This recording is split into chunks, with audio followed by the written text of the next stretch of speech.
Hello dear friend. अगर किसी circuit में एक डायोड लगा होता है तो वो एक हाफ वेव रेक्टिफायर होता है, ये हम लोग जानते हैं। आपको पूछा गया है कि जो सर्किट आपको दिखा रखा है उसमें threshold voltage of diode is negligibly small, then voltage V A B is correctly, मतलब आपको ए और बी के बीच अक्रॉस वोल्टेज चाहिए। वो इन चारों में से कौन से डायग्राम के जैसा होगा? V A B would be zero at all the times, या फिर ऐसा या फिर ऐसा या वैसा। एक अकेला डायोड है तो ये तो फोर्थ तो हो ही नहीं सकता। ये जो है मतलब रेक्टिफायर की तरह काम करेगा, और यहाँ पे तो रेक्टिफिकेशन हो ही नहीं रहा है ना। हमेशा ये रिवर्स बायस में होगा नहीं, तो ये होगा तो एक हाफ वेव रेक्टिफायर। मैं देखना चाहता हूँ कि कैसा आउटपुट आता है। मान लीजिए कि मैंने ऐसे बोला कि फर्स्ट हाफ साइकिल में ये वाला हिस्सा हाई पोटेंशियल और ये वाला लो पोटेंशियल, फिर ये लो पोटेंशियल और ये हाई पोटेंशियल। इन जनरल अपन लोग फर्स्ट हाफ साइकिल जो होता है, फर्स्ट हाफ साइकिल जो अपन इनपुट का लेते हैं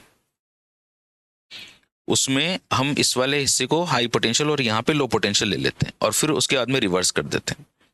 अब ये जरा देखो, जो डायोड है इसका पी लो से जुड़ा हुआ है, तो इसका और एन हाई से जुड़ा हुआ है। इसका मतलब ये बताओ कौन से बायस में हो गया? This is in reverse bias. और फिर ये जो पी है इसका वो हाई से जुड़ा हुआ है, मतलब this is in forward bias. अगर ये रिवर्स बायस में होगा तो यहाँ से कोई भी करंट निकलेगी ही नहीं, क्योंकि ये इन्फानाइट रेजिस्टेंस प्रोवाइड करवा देगा। तो मैं ऐसे कह सकता हूँ कि अगर मैं इसके आउटपुट बनाता हूँ तो ये तो है अपना इनपुट, और अगर मैं इसके आउटपुट ड्रॉ करना चाहता हूँ तो कैसे आउटपुट ड्रॉ होंगे वो ज़रा देखते हैं। ये इनपुट है और ये आउटपुट ले रहा हूँ।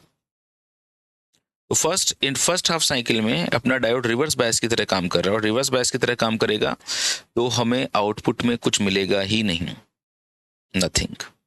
लेकिन अगले हाफ साइकिल में ये फॉरवर्ड बायस में हो जाता है, तो ऐसे करंट यूं बहती है, तो हमें ये वाला साइकिल का आउटपुट मिल जाएगा।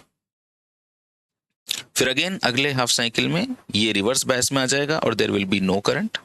फिर अगले हाफ साइकिल में अगेन करंट बहेगी ड्यू टू फॉरवर्ड बायस, ये वाला एक्टिवेटेड हो जाएगा फॉरवर्ड बायस में, मतलब मेरे को करंट मिल जाएगी।